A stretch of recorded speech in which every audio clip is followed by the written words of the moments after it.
Hello mga beshi! I'm back! Mini-vlog tayo ngayon at sa labas naman tayo ng ating bakuran magmi-mini-vlog. Kung nakikita nyo, sobrang lamig dyan at sobrang dami ng snow mga beshi. So perfect na perfect sa gagawin natin for today's vlog.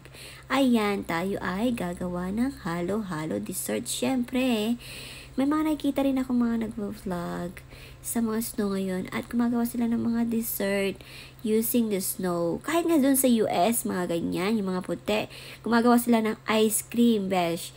Lalagyan lang nila ng gatas, mga ingredients, tapos tinitikman rin nila. Ayun, okay naman. So, ang gagawin nga natin, besh, ay ang halo-halo dessert Filipino, syempre. So, gumamit ako dyan ng yung naka-instant, halo-halo ingredients na siya na nasa jar. Siyempre from Philippines. Ayan, binili ko lang yan sa store somewhere down Toronto. Tapos, naganap ako ng gatas sa aming ref. Meron ako nahanap na table cream. So, medyo malapot-lapot siya. So, okay na yon. Ayan. Tapos, siyempre, ang ating fresh na snow from last night yon. So, siguro malinis naman siya kasi nag-snowstorm, so marami namang snow, yan, ganyan, fresh, ayan. So, hindi pa naman naglinis ng aking afam, nag-snow removal, ganyan. So, malinis pa naman siguro siya. Ayan nga. So, naghanap talaga ako nung medyo mataas-taas na snow para fresh na fresh yung sa taas niya. At ako ay magsasandok-sandok na ng snow dyan. So, ayan. Nire-ready ko na yan yung aking halo-halo. Ayan. Ang ginamit kong baso dyan, yung pang margarita pa.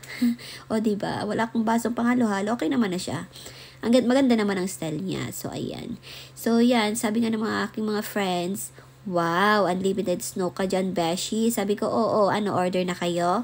Anong gusto niyo? Order lang kayo ng snow, marami akong stock, ganyan. O, diba? Nakakatuwa. So, ayan, beshi.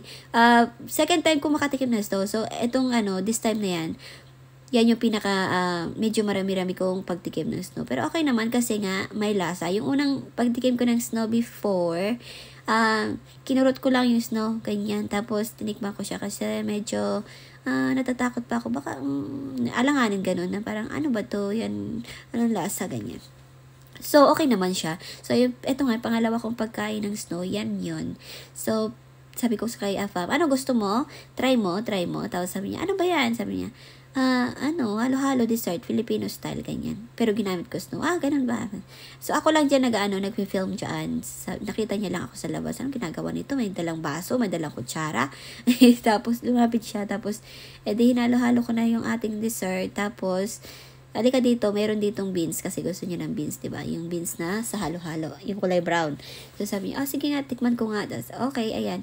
Kasi, okay naman siya, creamy. Siyempre creamy kasi nga, yung gatas na ginamit ko, beshi.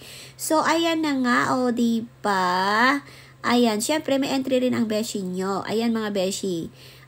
Yan lang to note, for entertainment use only ang ating vlog. So, ayan, nagtry lang ako. Kasi, yung mga ibang napapanood ko rin sa, mga puti rin sila, mga beshies, gumagawa rin sila ng mga ice cream na gamit ang snow. Kaya, sabi ko, okay naman sigurong itry rin. Walang mawawala. O, yan, diba? Meron na tayong entry. There you go. Thank you for watching mga kabeshis and thank you for your support for all our videos and reels. And thank you. God bless everyone. Bye-bye.